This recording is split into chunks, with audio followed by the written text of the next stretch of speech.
Máš za sebou maturitu a dostal ses na Mendelu? Pár let zpátky jsem na tom byla úplně stejně jako ty. V Brně jsem neměla žádný kámoše a vůbec jsem nevěděla, jak vysoká škola funguje. Naštěstí jsem ale narazila na předškolovák.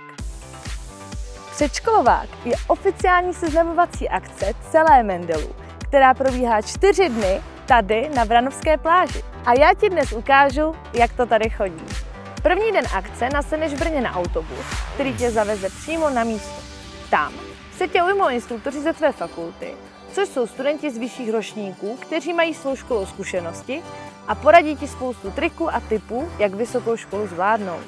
Zároveň po celou dobu programu budeš trávit čas se spolužáky přímo z tvého oboru. Za 4 dny společných aktivit se skvěle seznámíte a tvůj nástup na vysokou bude daleko příjemnější.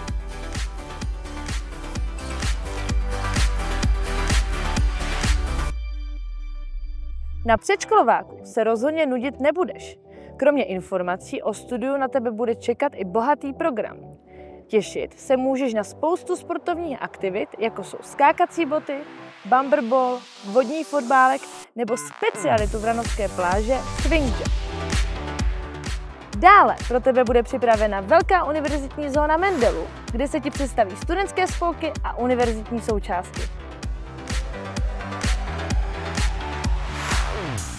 Máme tu i chill zónu, deskovky nebo třeba beer pong. A celý program pak završí skvělá party. Co je ale na celém programu nejlepší?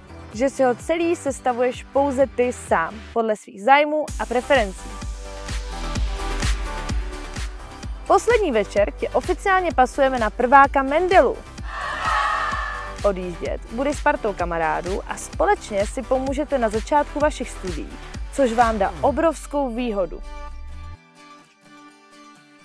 Tak si vyber svůj termín a přihlas se na předškolovák.